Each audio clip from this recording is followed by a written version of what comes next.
Hoje, minha mãe morreu. Ou talvez ontem, não sei. Eu recebi um telegrama do asilo. Sua mãe faleceu. Enterro amanhã, nossos pêsames. Isso não quer dizer nada. Pode ter sido ontem.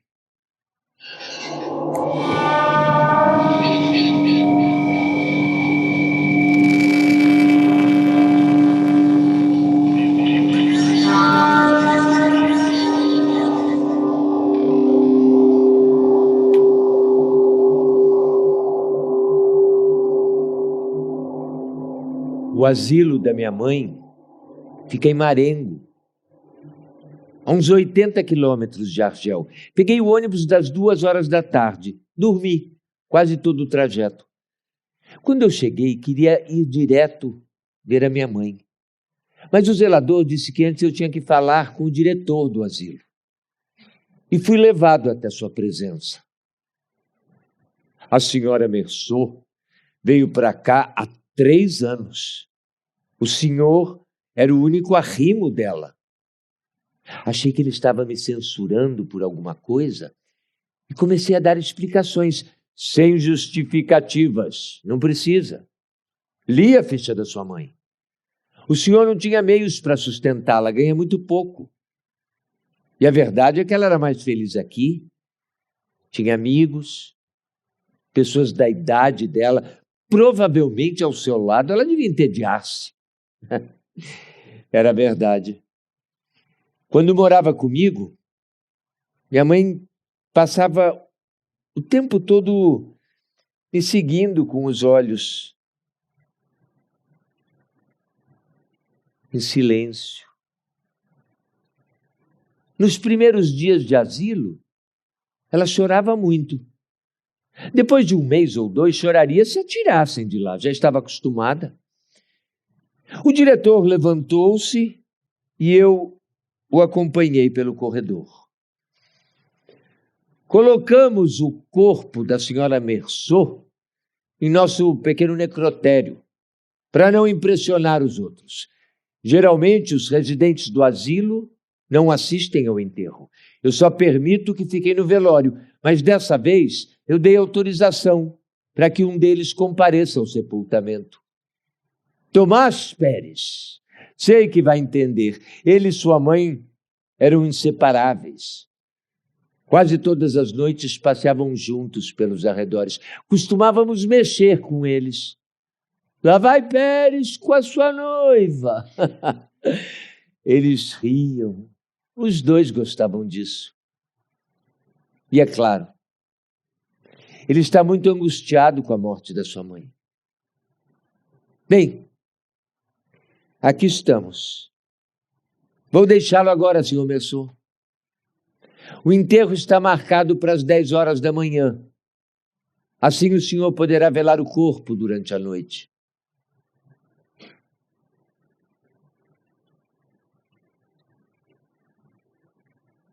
Entrei.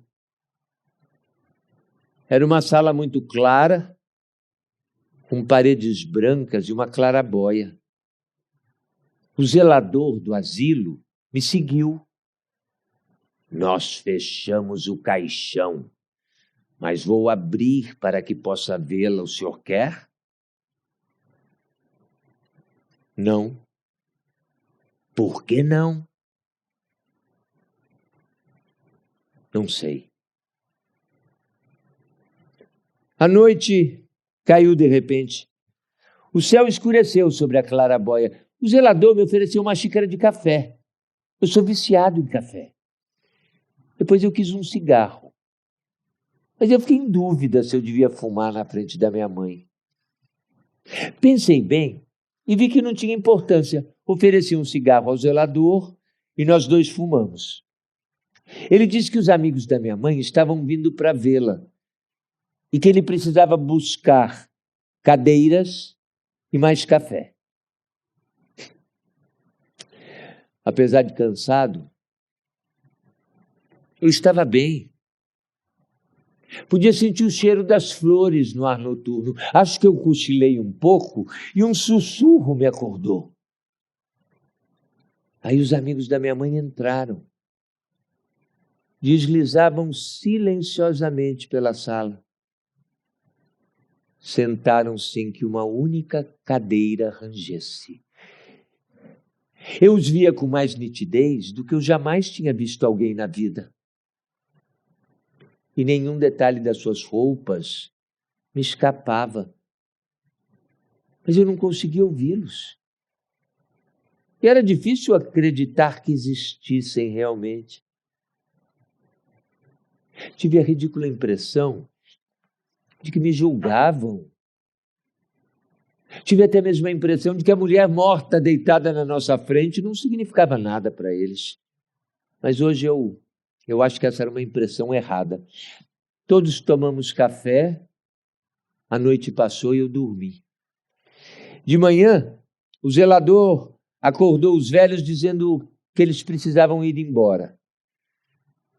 E eu fiquei muito surpreso quando todos me estenderam a mão na saída, como se aquela noite em que não trocamos uma única palavra nos tivesse unido.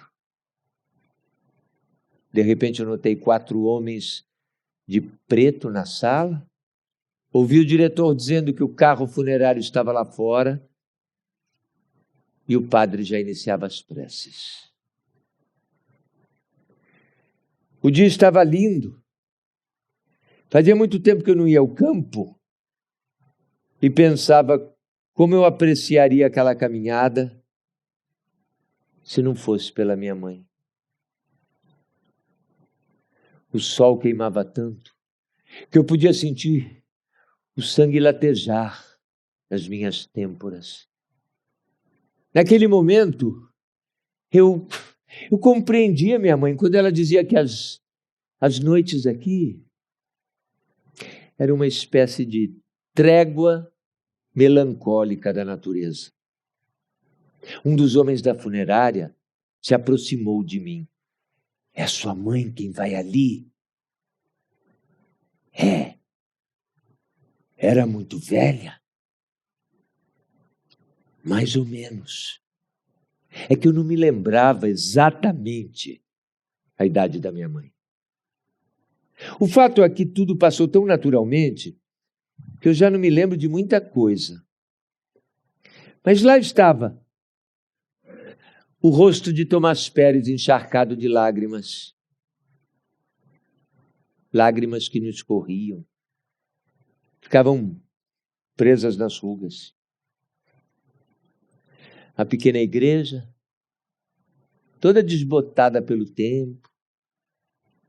As pessoas nas calçadas observando o cortejo, o portal do cemitério. Gerânios vermelhos sobre os túmulos. A terra cor de sangue, atirada sobre o caixão da minha mãe. Depois o ronco incessante do motor do ônibus e o meu alívio. Quando entramos naquele ninho de luzes que era a cidade de Argel, e tive a certeza que eu cairia na cama e dormiria por 12 horas.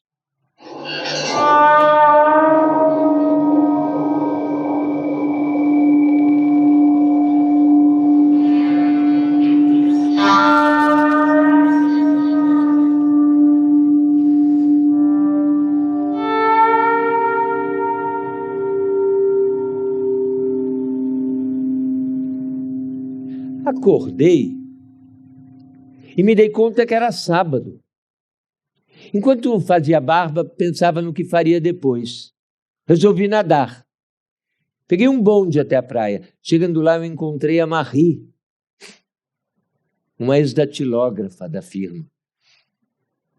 Eu a ajudei a subir numa boia e nisso eu esbarrei levemente nos seus seios. Ela se virou para mim e sorriu. Então eu subi na boia também e como numa brincadeira, eu joguei a cabeça para trás e deitei no seu colo. Ela não disse nada, eu fiquei ali. Tinha o céu inteiro, azul e dourado nos meus olhos. Debaixo do pescoço, eu podia sentir o ventre da Marie pulsando suavemente. Ficamos flutuando por muito tempo, meio adormecidos. Depois eu perguntei se ela gostaria de ir ao cinema. Ela sorriu novamente, disse que sim e que gostaria de assistir uma comédia. Quando saímos da praia e nos vestimos, a Marie achou estranho eu estar de preto. Perguntou se eu estava de luto. Contei que minha mãe havia morrido há pouco. Ela estranhou. Depois fomos ao cinema. Algumas partes do filme até que eram engraçadas, mas outras muito idiotas. A Marie encostava a sua perna na minha, enquanto eu acariciava os seus seios. Perto do final do filme, eu lhe dei um beijo. Meio sem graça. Mas na saída, ela veio para minha casa. Quando acordei, na manhã seguinte, a Marie já tinha ido embora. Ela foi visitar uma tia. Eu lembro que era domingo. Isso me irritava. Eu não gosto de domingos. Então eu me virei de bruços e tentei sentir o cheiro dos cabelos da Marie no travesseiro. Dormi novamente até às 10. Depois eu fiquei na cama e fumei até o meio-dia. À tarde eu me debrucei na janela e fiquei olhando lá na rua os meninos jogando bola, os bondes indo, vindo. E à noite eu me dei conta que eu tinha conseguido atravessar mais um domingo, que a minha mãe estava enterrada, que no dia seguinte eu voltava ao trabalho e afinal nada tinha mudado.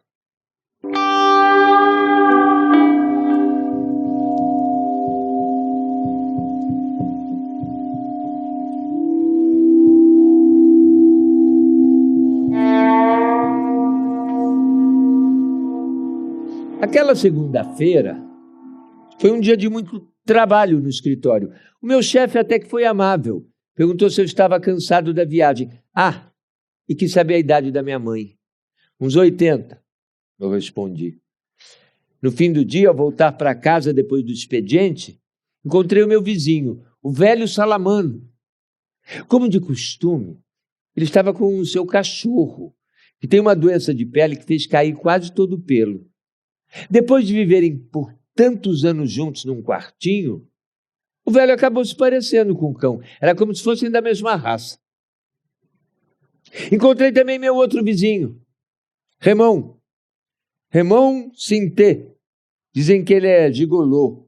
Ele se diz comerciante. Diz que tinha em casa vinho e linguiça e me convidou para jantar com ele. Isso me salvaria de eu ter que cozinhar para mim mesmo. E eu aceitei.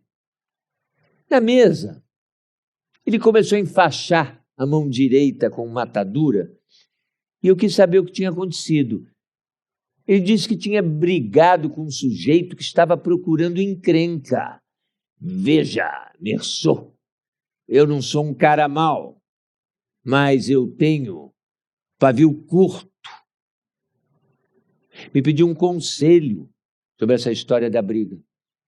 Diz que em troca ficaria meu amigo. Para mim, tanto fazia. Ele contou que conhecia uma mulher. Na verdade, uma namorada, uma espécie de amante. E o sujeito da briga era o irmão dela. O Raymond pagava o quarto em que ela morava e lhe dava 20 francos por dia. Ela não trabalhava. Dizia que não conseguia.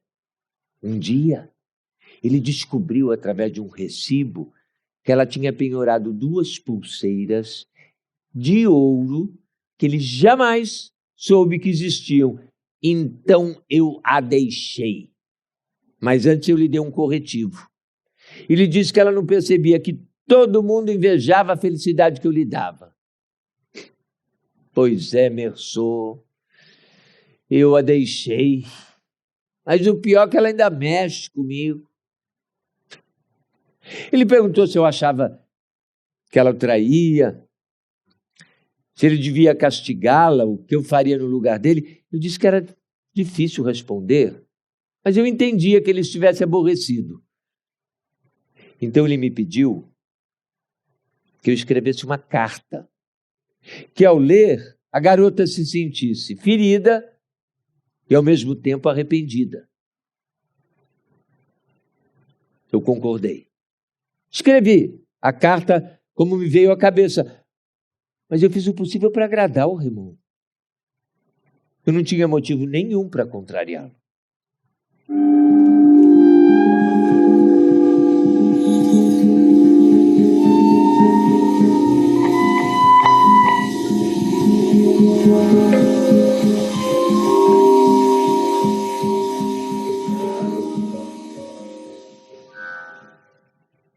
Trabalhei duro a semana inteira. E no sábado, a Marie veio como combinamos. Usava um vestido listrado de vermelho e branco, sandálias de couro, e eu a desejei. Eu podia perceber o contorno dos seus seios por debaixo do vestido, e o rosto bronzeado era uma flor. Olhava para mim com olhos brilhantes. Tive que beijá-la. À tarde fomos à praia. Ficamos tanto tempo no mar que a minha boca começou a queimar por causa do sal. Então a Marie encostou seus lábios nos meus e eu senti a sua língua me refrescando. Voltamos para casa e nos atiramos na cama. A noite de verão fluía sobre os nossos corpos. A sensação era muito boa.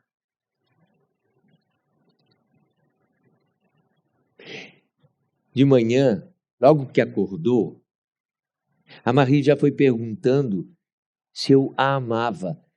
Expliquei a ela que aquilo não significava muito para mim, mas eu achava que não. Ela ficou triste. Mas logo depois, enquanto preparava o almoço, sorriu novamente. Tive que beijá-la. Nesse momento, ouvimos um barulho de briga vindo do quarto do Raymond. A Marie pediu que eu chamasse a polícia. Mas eu não gosto de policiais. Ela terminou de fazer o almoço e, como tinha perdido a fome, eu comi quase tudo sozinho. Ela foi embora a 1h da tarde. Eu dormi um pouco. Lá pelas 3, eu ouvi uma batida na porta. O Raymond entrou. Ele tinha entregado a carta que eu escrevi para sua namorada.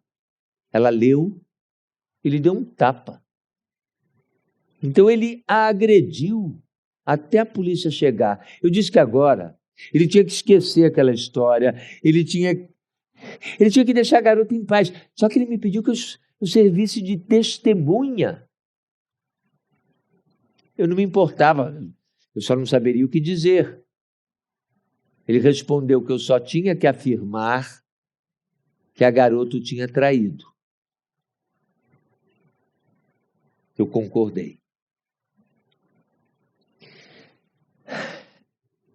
À noite saímos e o Raymond me pagou um conhaque. Ele queria passar num bordel, mas eu não gosto de bordéis. Então voltamos para casa. Na entrada do prédio, encontramos o velho Salamano. Ele estava sozinho. tinha perdido seu cachorro. Durante a noite, pelo gemido que eu escutava vindo do quarto ao lado, eu percebi que ele chorava. Eu não sei porquê, mas eu lembrei da minha mãe.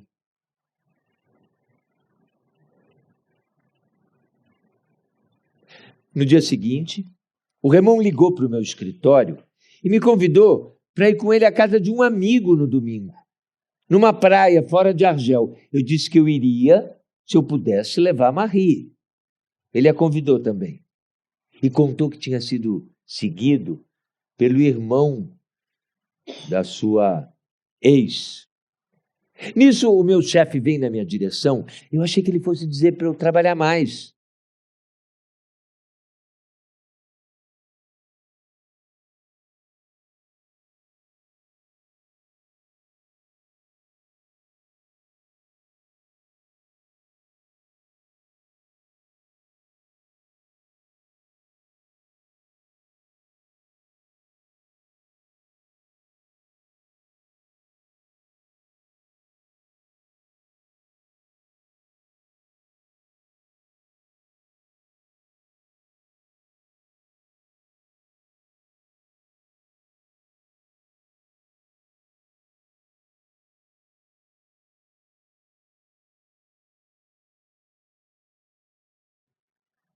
Em morar em Paris. Perguntou se eu não queria casar com ela. Para mim, tanto faz, Marie. Mas podemos nos casar, se você faz questão. Então ela me ofereceu um beijo, encostando o seu corpo no meu.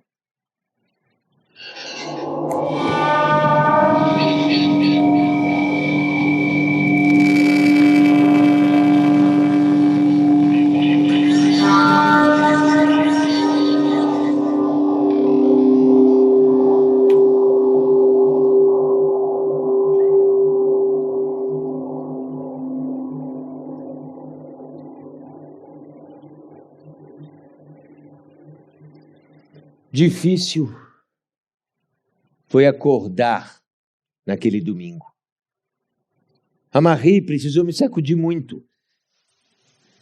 Eu estava me sentindo completamente vazio. O cigarro tinha um gosto amargo. Encontramos com o Raymond na frente do prédio e quando pegamos o ônibus, percebemos do outro lado da rua um grupo suspeito olhando para nós. O segundo da direita é o irmão dela, o meu homem, diz o Raymond. Quando chegamos na praia, a Marie logo atirou-se naquele mar brilhante. Eu mergulhei atrás dela e nos afastamos dos outros nadando para o fundo. Eu segurava a sua cintura e de repente eu sentia as suas pernas em torno de mim e a desejei. Durante o almoço, bebemos muito vinho. Quando o café chegou, eu tinha a cabeça pesada. Fumei muito. A esposa do maçom, o dono da casa, amigo do Raymond, ela queria que os homens saíssem enquanto os pratos eram lavados. Então nós três descemos até a praia. O sol caía quase verticalmente na areia e o clarão do mar era insuperável. Eu não estava pensando em nada. O sol sobre a minha cabeça nua me dá sono.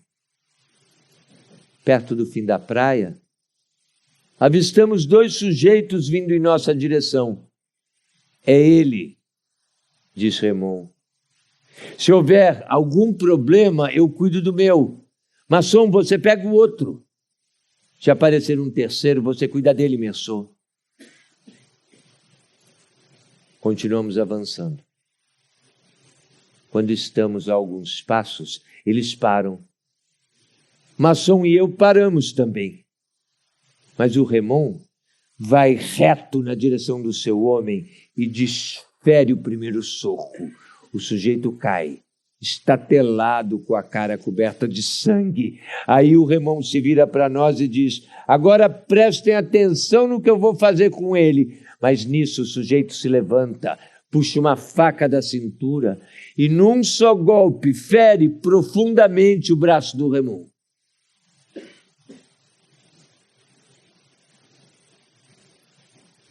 Ninguém se mexe. Eles nos encaram e depois recuam devagar, sem tirar os olhos de nós. Quando consideram a distância segura, saem correndo e nos deixam ali, cravados na areia. O Masson levou o Raymond para o hospital. E eu voltei para a cabana para explicar às mulheres o que tinha acontecido. Depois de algum tempo, o Raymond voltou do médico com um ar sombrio. De repente, ele quis descer até a praia novamente.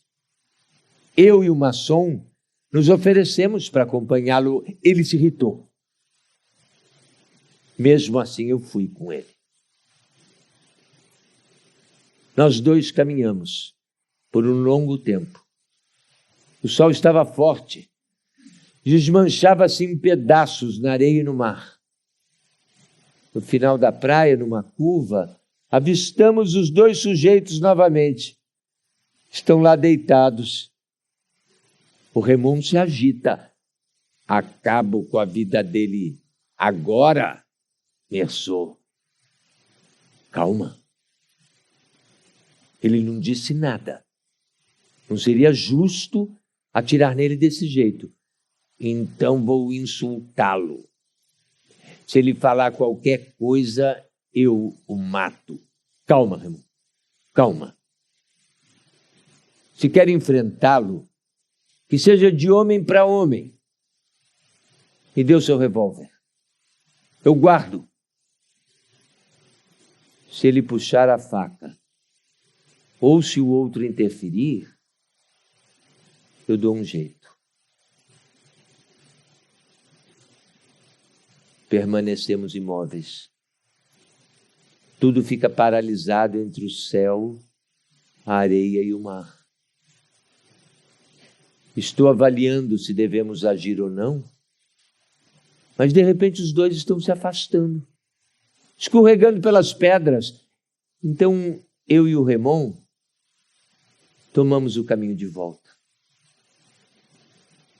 Quando chegamos na cabana, ele sobe as escadas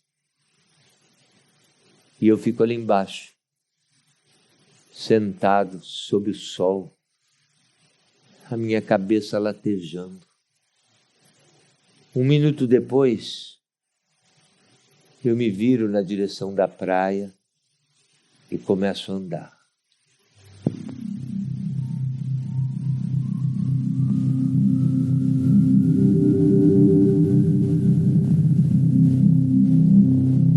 O mar ofegava com a respiração rápida e abafada. Eu ando devagar e posso sentir o sol fazendo a minha testa inchar. Perto das pedras, vejo que o sujeito que atacou o Raymond tinha voltado. Eu fico surpreso. Até onde eu sei, o caso está encerrado. Eu fui até lá sem pensar em nada disso. Assim que ele me vê, põe a mão na cintura.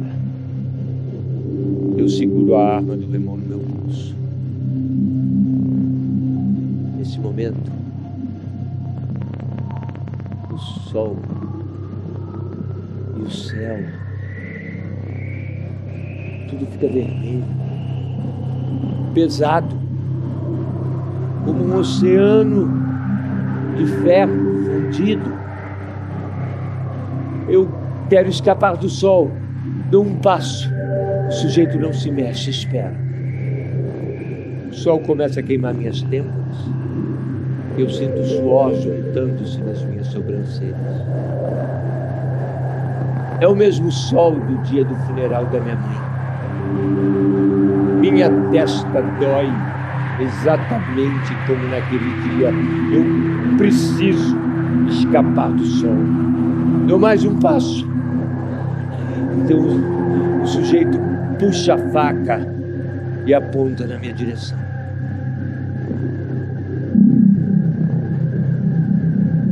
O brilho do sol reflete na lâmina e um longo raio de fogo me atinge a testa. O suor escorre sobre os meus cílios e a minha visão fica embaçada por trás daquela cortina de lágrimas de sal. Aí tudo estremece. A lâmina brilha, o sol se dilata, o céu cospe fogo. Todo o meu corpo se contrai e a minha mão aperta o revólver. O gatilho dispara.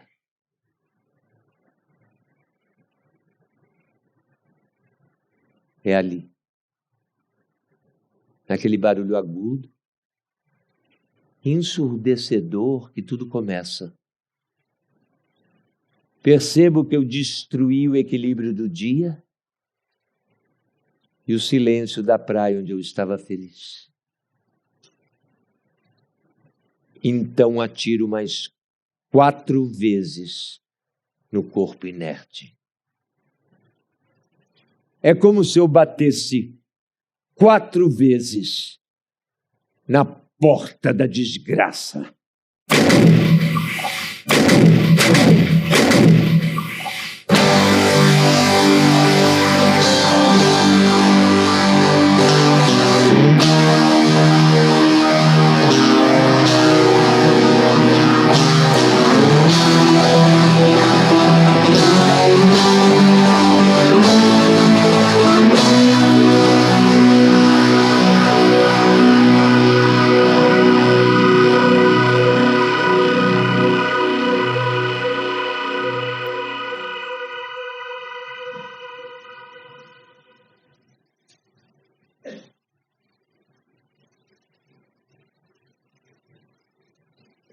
Primeiro, o juiz perguntou meu nome, endereço, data e local de nascimento e quis saber se eu tinha um advogado.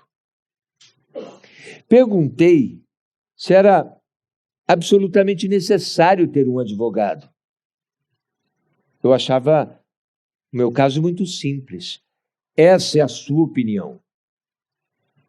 Mas lei é lei. Se não escolher um advogado você mesmo, será nomeado um defensor público.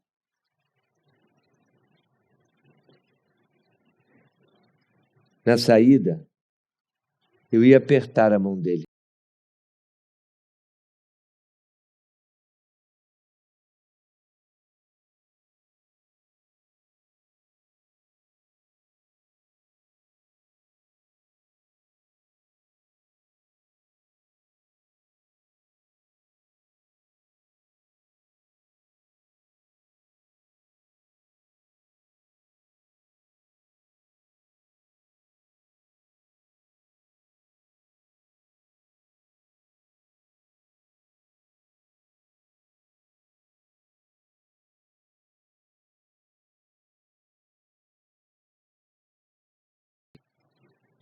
Eu perdi o hábito de analisar os meus sentimentos.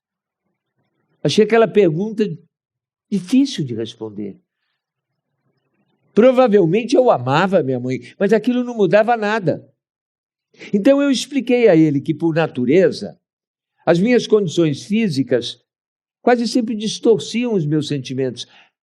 No dia do enterro da minha mãe, eu estava cansado, com fome, eu não tinha muita consciência do que estava acontecendo. Mas eu posso garantir que eu preferia que a minha mãe não tivesse morrido. Mas isso não é o bastante, ele disse.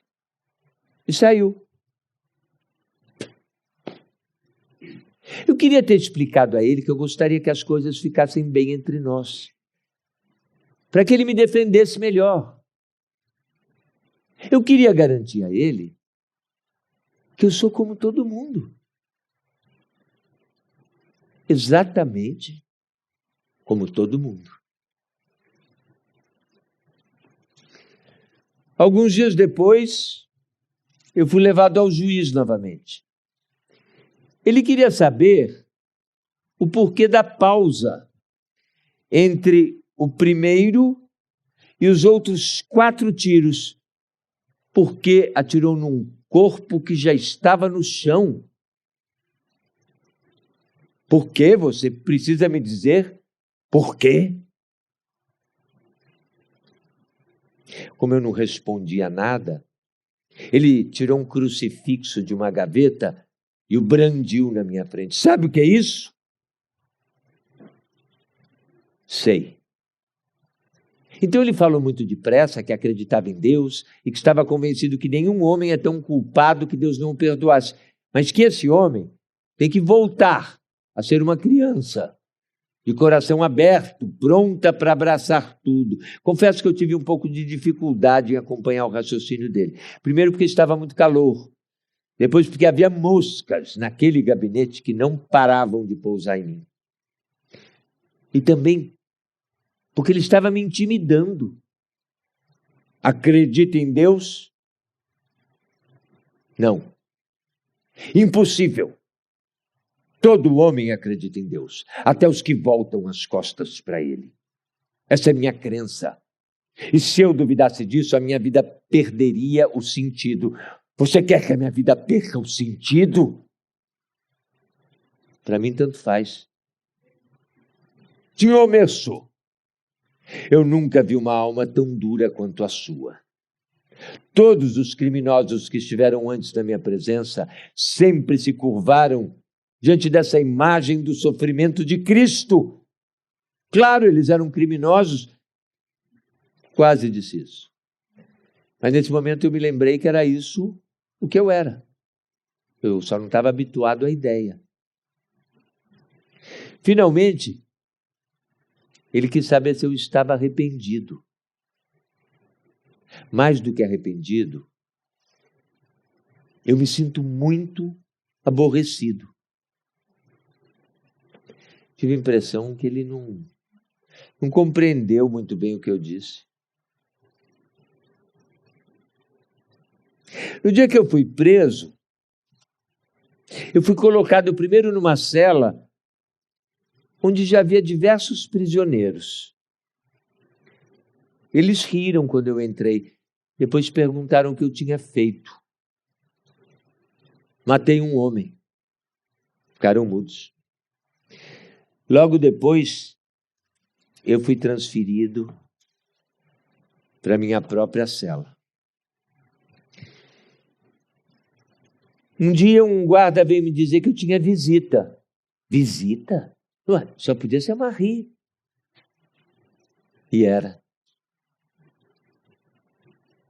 Ela estava muito bonita, mas eu não saberia como dizer isso a ela. Com o rosto colado nas grades, ela se esforçava muito para demonstrar um sorriso. E então, estou aqui, está tudo bem? Você tem tudo o que precisa? Tenho. Tudo. Você não pode perder a esperança. A esperança que eu tinha era de agarrá-la. Atravessar o vestido, sentir aquela pele macia. Eu não sabia que outra esperança eu devia ter além disso. Você vai sair daqui e nós vamos nos casar. Você acha, Marie? Eu perguntei só para dizer alguma coisa, né? Ela disse que sim, que eu ia sair dali e que nós íamos nadar novamente.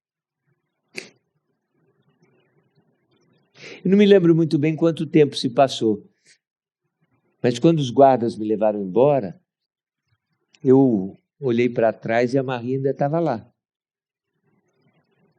com o rosto grudado nas grades e aquele mesmo sorriso triste e forçado.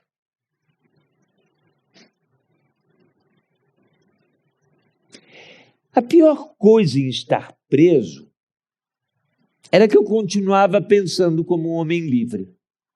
Eu tinha vontade de estar na praia, andar até o mar, sentir as primeiras ondas sob a sola dos meus pés, a sensação da água subindo pelo meu corpo, o alívio que me dava. E nisso eu percebia como eu estava fechado pelas paredes da prisão. Mas isso não durou muito tempo, não. Depois de alguns meses, eu comecei a pensar como um prisioneiro. Esperava pelas caminhadas diárias no pátio, pelas visitas do meu advogado. E às vezes eu pensava que se eu tivesse que viver dentro de um tronco oco de uma árvore morta, sem nada para fazer, não sei olhar para o céu florescendo sobre a minha cabeça, pouco a pouco eu me acostumaria. Eu esperaria pelo voo dos pássaros, pelo encontro das nuvens. Do mesmo jeito que aqui, eu também esperava. Esperava para ver as gravatas curiosas do meu advogado. E no outro mundo eu esperava pelos sábados, só para ter a Marie nos meus braços.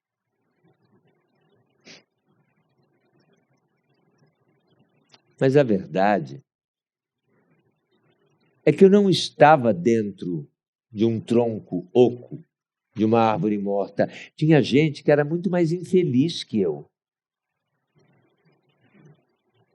Aliás, essa era uma das ideias da minha mãe, que devagar a gente se acostuma a tudo.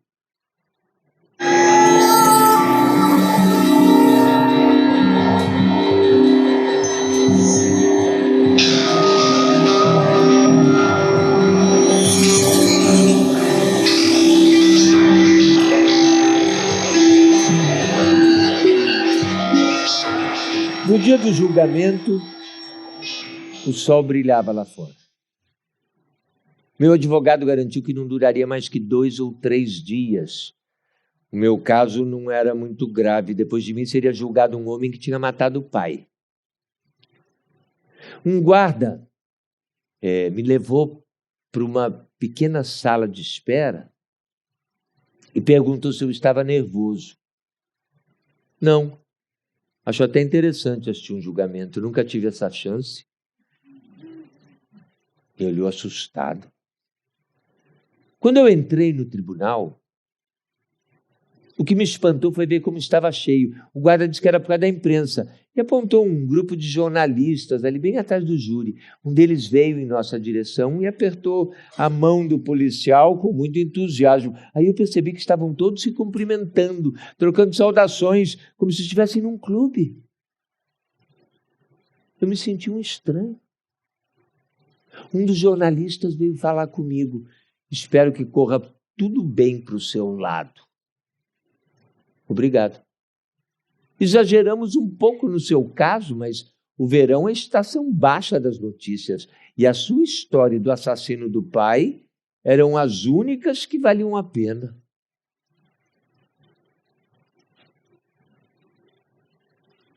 Depois o juiz começou a chamar as testemunhas. Eu as vi levantarem e desaparecerem por uma porta lateral. O diretor e o zelador do asilo, a Marie, o velho Salamano e, por último, o Raymond.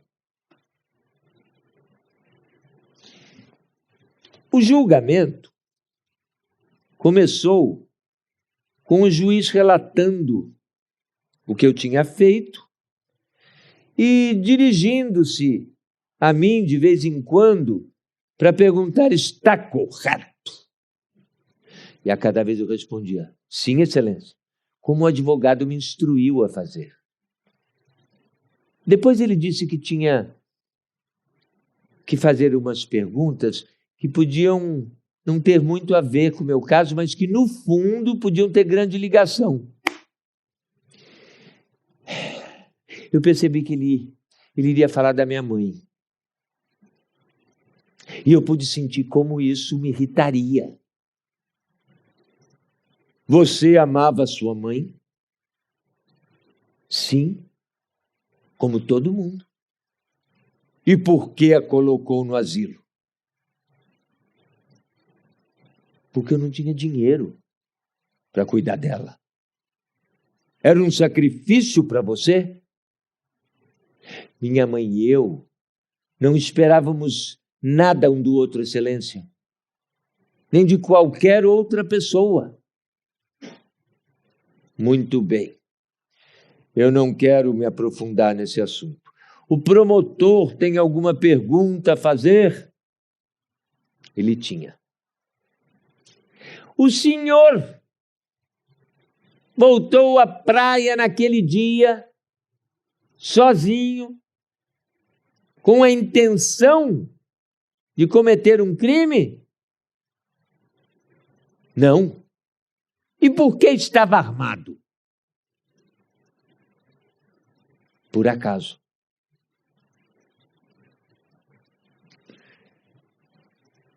À tarde, as testemunhas foram ouvidas. Ao diretor do asilo, o juiz perguntou se a minha mãe se queixava de mim. Ele disse que sim, mas que era hábito dos residentes reclamar dos seus parentes.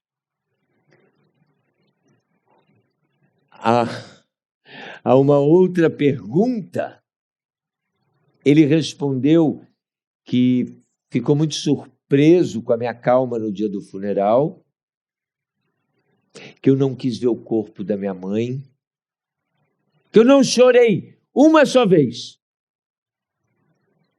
E um dos homens da funerária tinha dito a ele que eu não sabia a idade da minha mãe.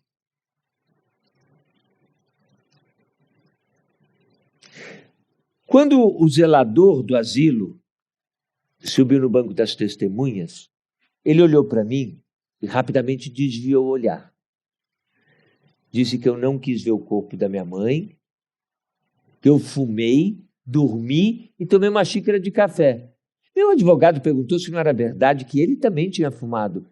Ele disse que sim, mas que não conseguiu recusar o cigarro quando eu ofereci. Aí o juiz perguntou se eu tinha algo a acrescentar. É verdade, excelência. Eu lhe ofereci um cigarro. Dessa vez, o zelador me olhou, só que muito satisfeito, e disse que foi ele quem me ofereceu a xícara de café. Meu advogado mostrou-se exultante e anunciou bem alto que o júri tomaria nota disso. Só que o promotor voou sobre as nossas cabeças.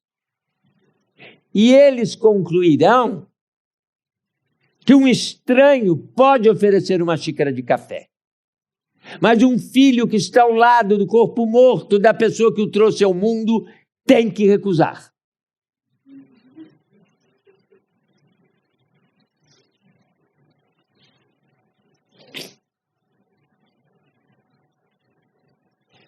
Depois a Marie entrou. Ela estava linda, mas eu gostava mais dela com o cabelo solto. O promotor perguntou quando tinha começado nossa relação. Ela mencionou a data e ele ressaltou que, se não estava enganado, aquele era o dia seguinte ao do enterro da minha mãe. E pediu que a Marie descrevesse aquele dia. Ela contou que nadamos, fomos ao cinema e depois voltamos para minha casa. Então ele pediu que a própria Marie dissesse à corte que tipo de filme nós fomos assistir. Quando ela disse que era uma comédia, o promotor levantou-se e falou muito emocionado: senhores do júri, No dia seguinte, ao enterro da mãe, esse homem conseguiu nadar. Começaram uma relação duvidosa e rir numa comédia. Eu não tenho mais nada a declarar.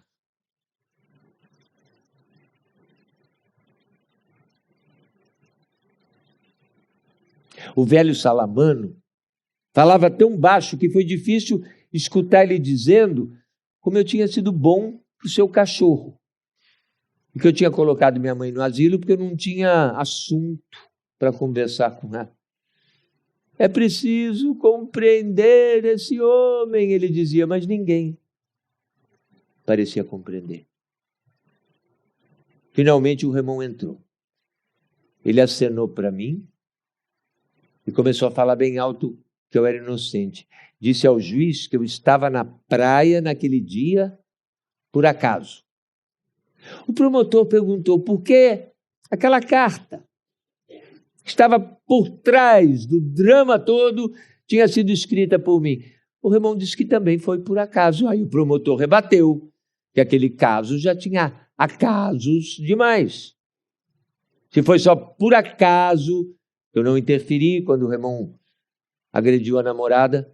Se foi só por acaso que eu testemunhei na delegacia contra ela. Aí ele pediu que o Ramon dissesse à corte como ganhava a vida. Quando ele respondeu que era comerciante,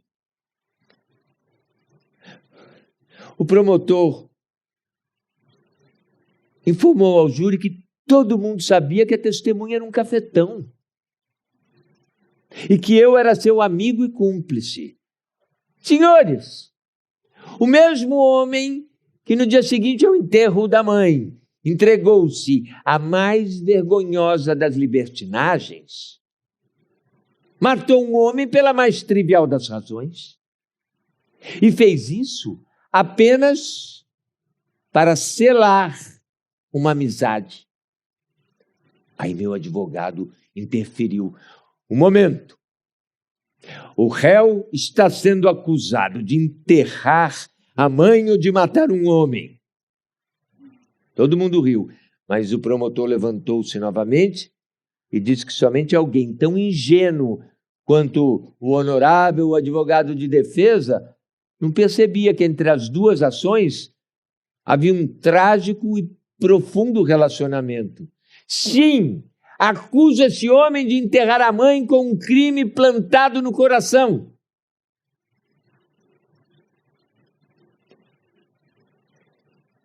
Esse pronunciamento pareceu ter um efeito considerável sobre o público. Eu percebi que as coisas não estavam indo muito bem para o meu lado.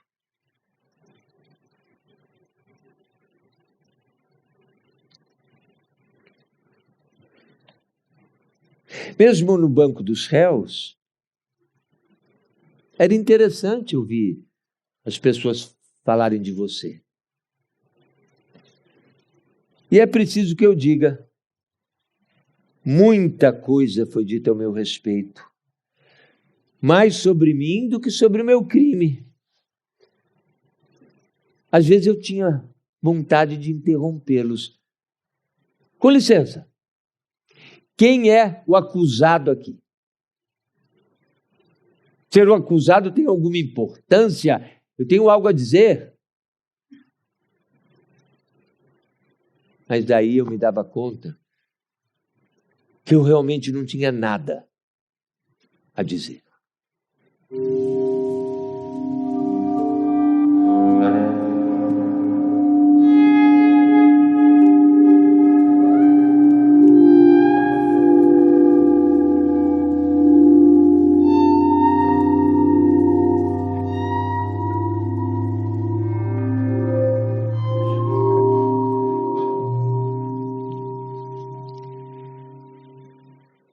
No dia seguinte,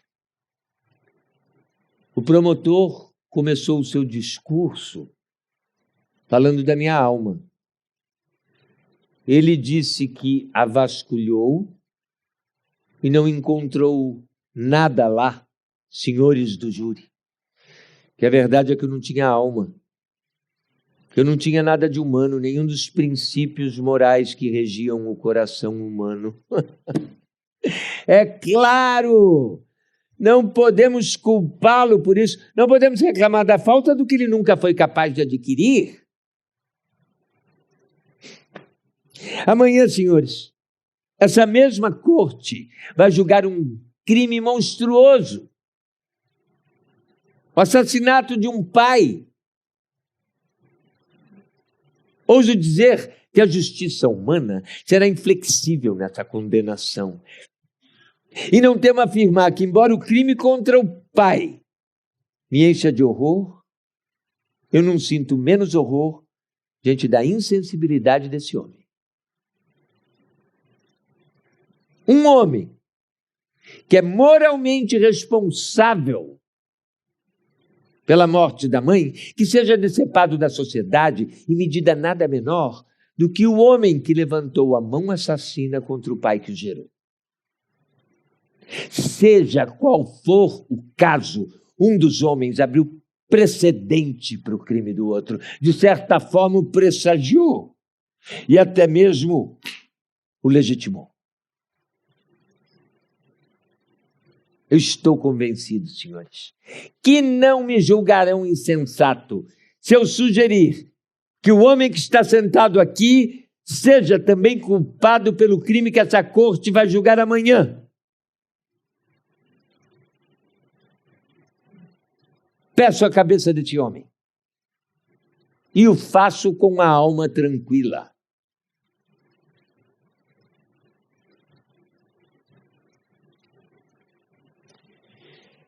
Aí o juiz perguntou se eu tinha algo a declarar.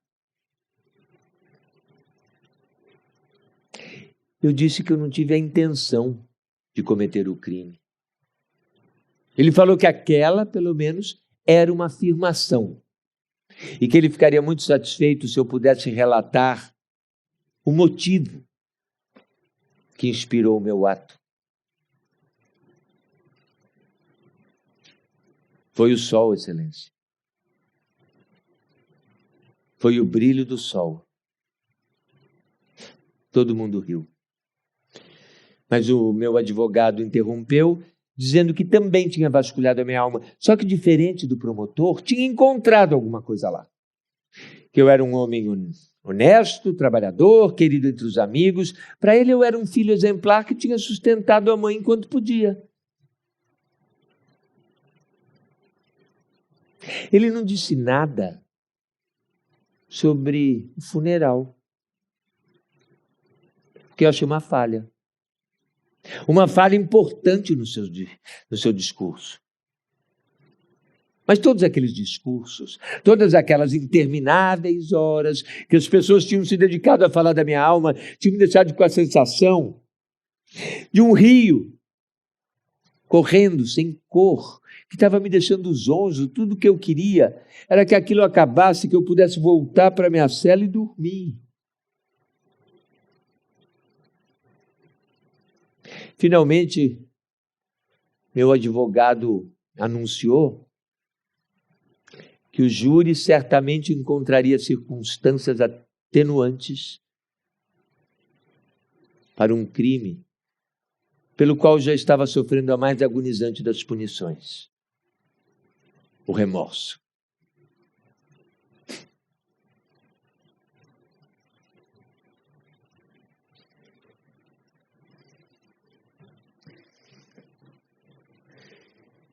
Nesse momento, a sessão foi interrompida para que os jurados pudessem chegar ao veredito.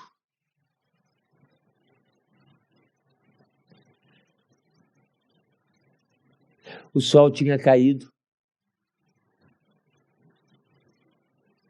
Já não estava mais tão quente. E lá estávamos todos nós, mais uma vez, esperando.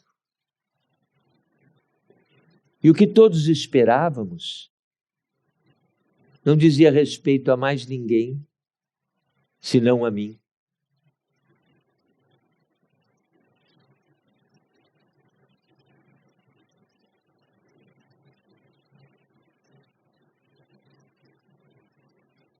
Os meus olhos encontraram os da Marie. Havia um leve sorriso preocupado no seu rosto. Mas o meu coração estava fechado, eu não pude nem mesmo devolver o sorriso. Os jurados voltaram. Um deles leu uma série de questões. Eu me lembro de algumas frases soltas. Crime premeditado. Circunstâncias atenuantes. Aí eu fui levado para aquela pequena sala de espera outra vez. Fiquei lá por uns 40 segundos. Um sino tocou. Eu seria levado ao tribunal para ouvir a minha sentença. Quando o sino soou pela segunda vez, a porta do banco dos réus abriu-se. Eu entrei.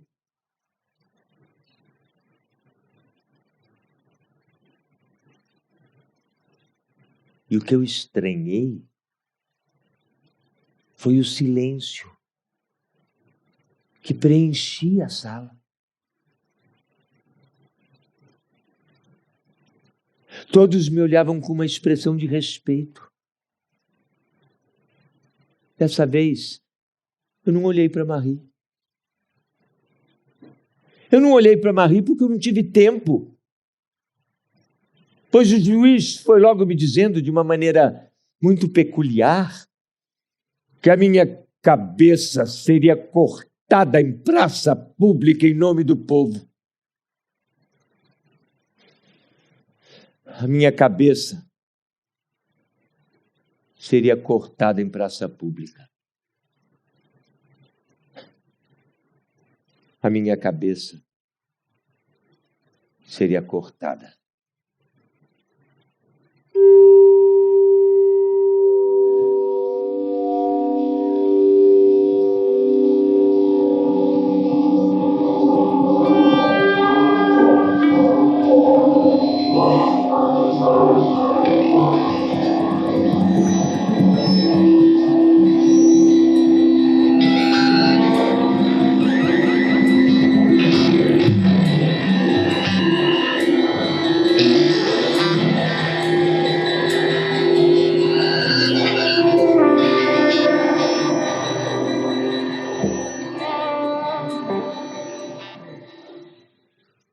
Depois do julgamento, eu fui transferido para uma outra cela. Quando eu me deitava na cama, eu podia ver o céu, nada mais. Ficava lá observando como o apagar da cor transforma o dia em noite.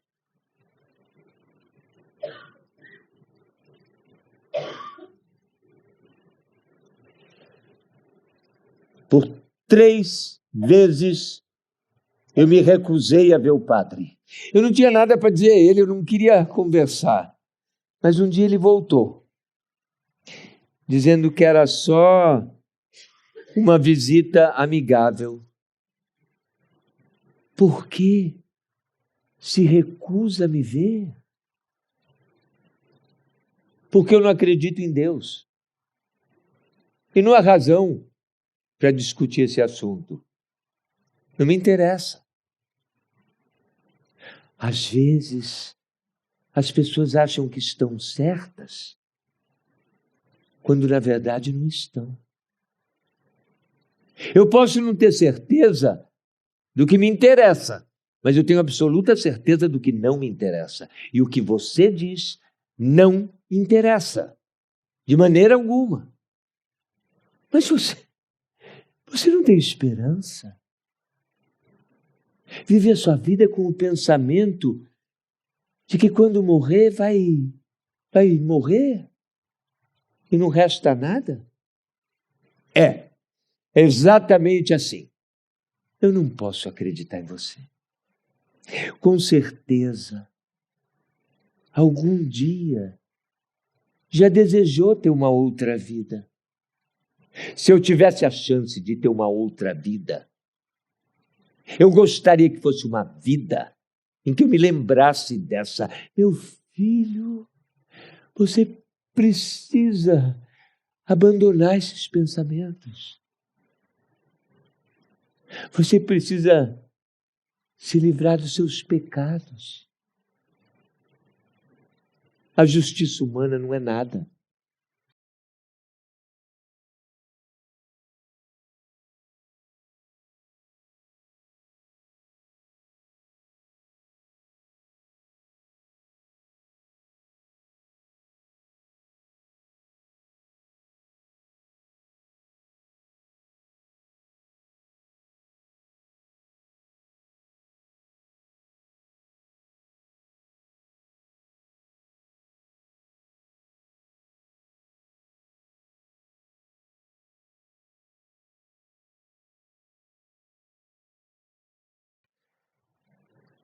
Só que ele tentou mudar de assunto.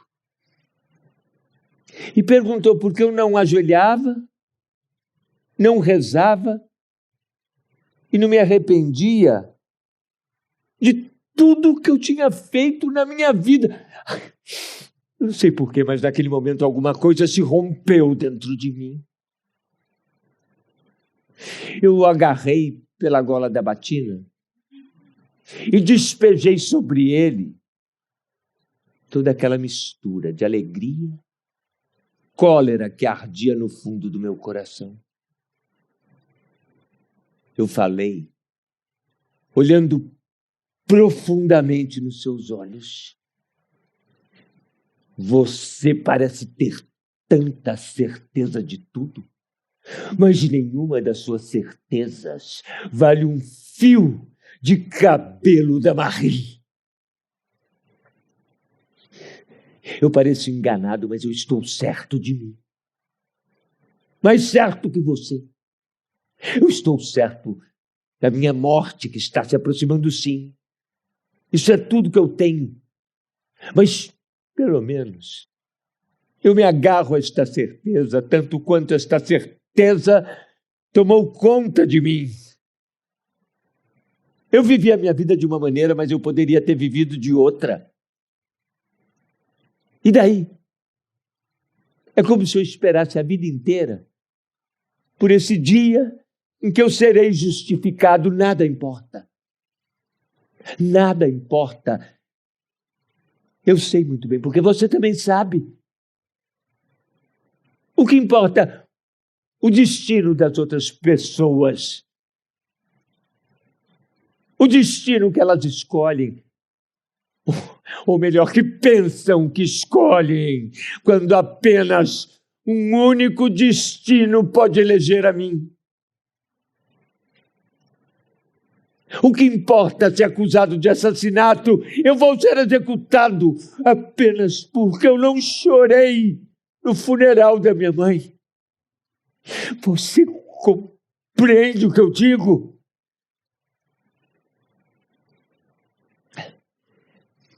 Eu sufocava ao falar isso tudo. Aí os guardas entraram e me arrancaram o padre das mãos.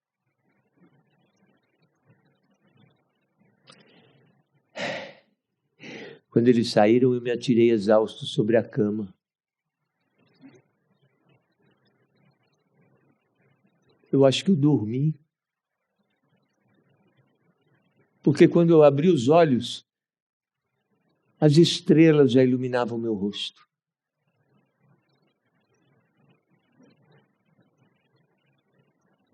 Eu podia ouvir os ruídos do campo, sentir os aromas da terra,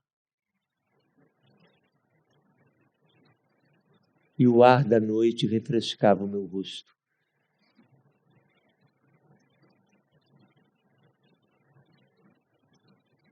A magnífica paz do verão encharcava minha alma.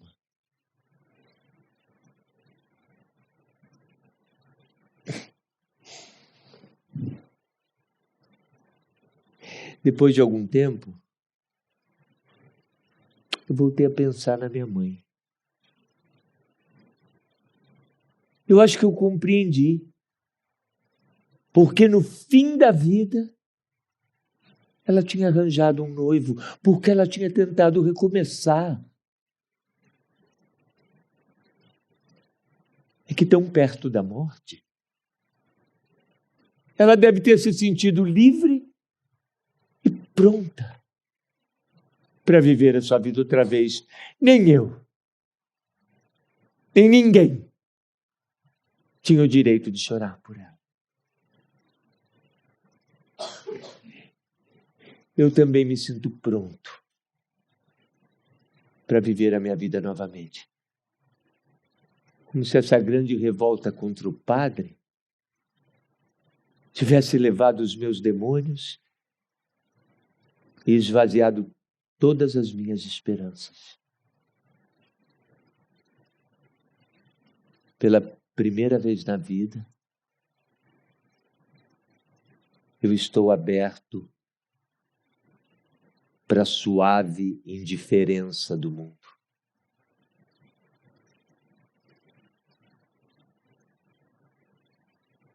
Sinto que eu fui feliz. E ainda sou. E para que tudo seja consumado, para que eu me sinta menos sozinho,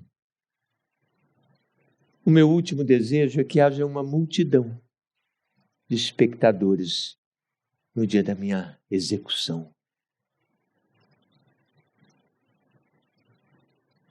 E que todos me acolham com gritos de fúria.